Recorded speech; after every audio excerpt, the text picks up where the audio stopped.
जय श्री महाभारत, जय श्री सूर्यवंशम। 84 लाख का जो चक्कर है जूनियों का, बोला जाता है कि इंसान बुरे कार्य करता है तो उसको 84 लाख जून में डाला जाता है।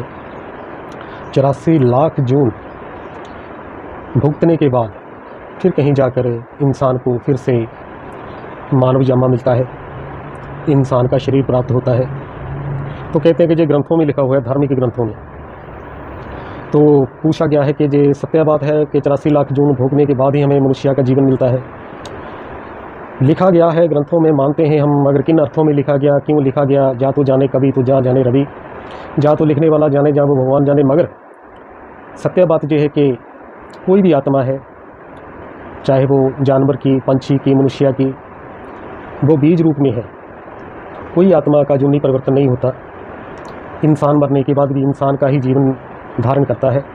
कोई भी जानवर है, कुत्ता मरने के बाद कुत्ता ही बनेगा, घोड़ा मरने के बाद घोड़े की जूनी में आएगा, तो इंसान मरने के बाद इंसान की जूनी में आएगा। ये बात असल में सत्य नहीं है। अगर इस पर प्रमाण दिए जाए तो क्या, अगर कहें कि साबित करो कि ये ऐसा नहीं होता, तो बिल्कुल साबित होती हैं बातें। आपका दिमाग चकरा जाएगा। जो ये सत्य बात माने बैठे हैं, इसको सत्य माने बैठे हैं कि 84 लाख जून होती है।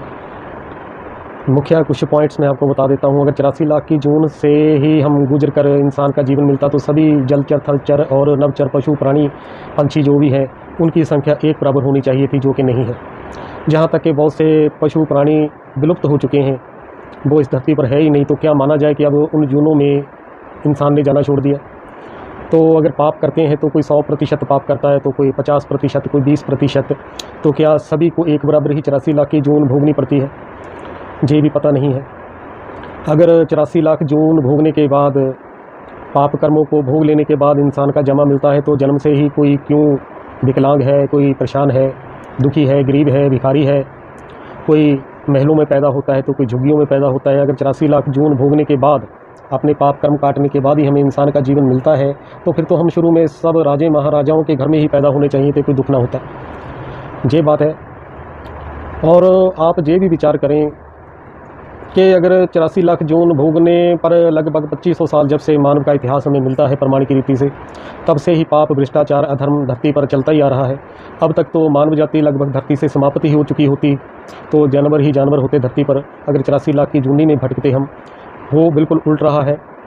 मनुष्य जूनी में आने वाले हम लोग बढ़ते जा रहे हैं, जानवर घटते जा रहे हैं। तो अनेकों और बातें हैं जो ये साबित करती हैं। फिर जितने भी पुनर्जन्म की सत्य घटनाएं हुई हैं, वर्जीनिया यूनिवर्सिटी अमेरिका ने 40 साल की खोज के बाद जो बच्चे पुनर्जन्म लेते हैं, उन पर जो खोज की उसको सत्य माना है, सत्य पाया गया है। वो खोजकर्ता भी साइंटिस्ट हैं, नास्तिक हैं, भगवान को नहीं मानते, फिर भी उन्होंने ये माना है कि मरने के बाद कोई शक्ति होती है शरीर में जो दूसरा शरीर धारण कर लेती है।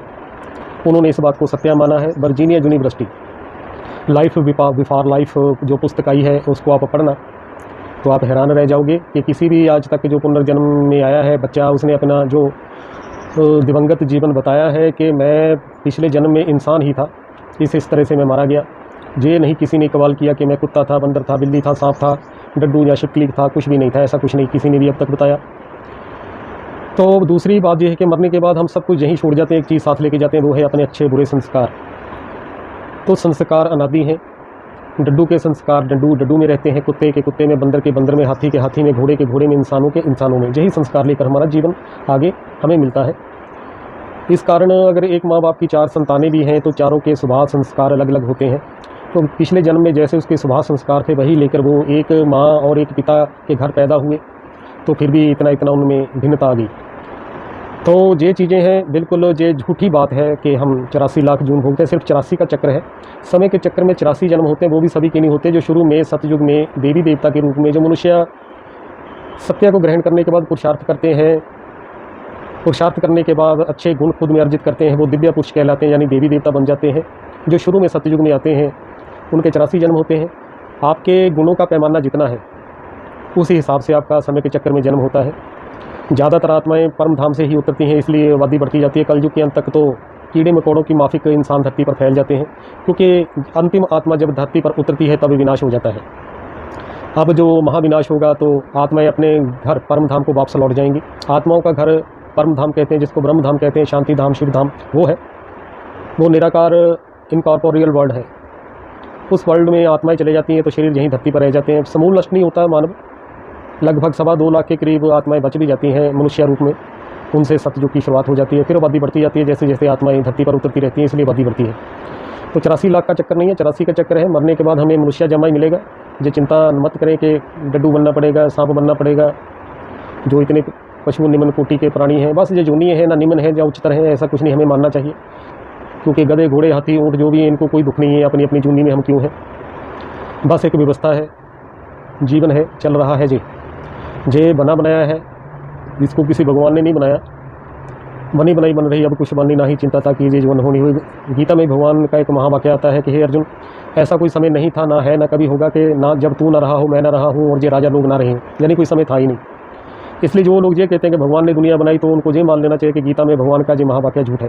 वैसे भी ये साबित नहीं होती बात कि भगवान ने दुनिया बनाई है। उसको क्या पड़ी थी कि वो धरती सूर्य चांद तारे बनाता, इंसान बनाता। अगर उसके हाथों से बनी होती ये दुनिया, या उसने बनाई होती किसी भी तरह से, तो दुनिया व्यवस्थित होती, कोई इसमें पाप भ्रष्टाचार लड़ाई झगड़े ना होते, अच्छी ही होती। भगवान तो खुद इस चक्कर में फंसा हुआ है, वो भी होनी के हाथों में एक खिलौना ही है, लगा लो। जब कलयुग में पाप भ्रष्टाचार की अति हो जाती है तो उसको फिर धरती पर आना पड़ता है, कि निश्चित समय में ही आना पड़ता है। वो आकर फिर हमें मनुष्य से देवी देवता बना कर जाता है, हम फिर देवी देवता से मनुष्य बन जाते हैं, बेकारी भ्रष्टाचारी बन जाते हैं। तो इस रीति से ये जीवन चक्कर घूमता रहता है।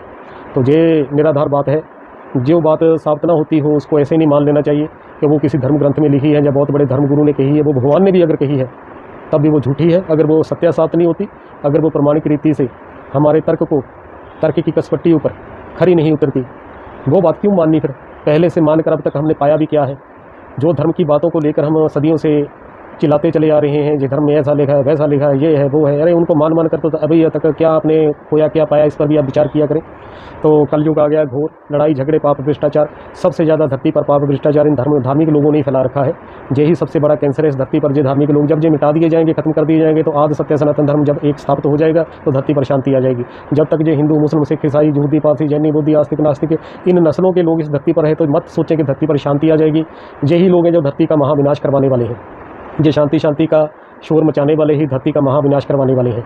तो एक सत्य धर्म की स्थापना भगवान के द्वारा ही होती है, वो धरती पर आया हुआ है। अगर अभी वो डायमंड एज चल रही है, चाहे तो आप उसको खोज करें, खोजने के बाद वो मिल जाता है, तब आपको भी जो सत्य है उसका पता चल जाता है कि आपके 84 लाख जन्म नहीं होने वाले, 84 जन्म होने हैं। और वो भी आपके पुरुषार्थ पर डिपेंड करते हैं कि आपने समय के चक्कर में 84 जन्म लेने हैं, कि आपने 4 जन्म लेने, कि 1 जन्म लेना है, कि 20 लेने हैं, ये आपके ऊपर डिपेंड करता है। तो खोजा करें, ऐसे नहीं कि धर्म की पुस्तक उठाई, पढ़ लिया और दावा करने लगे, ज्ञान बांटने लगे कि ये है वो है। ऐसा कुछ नहीं है साथियों।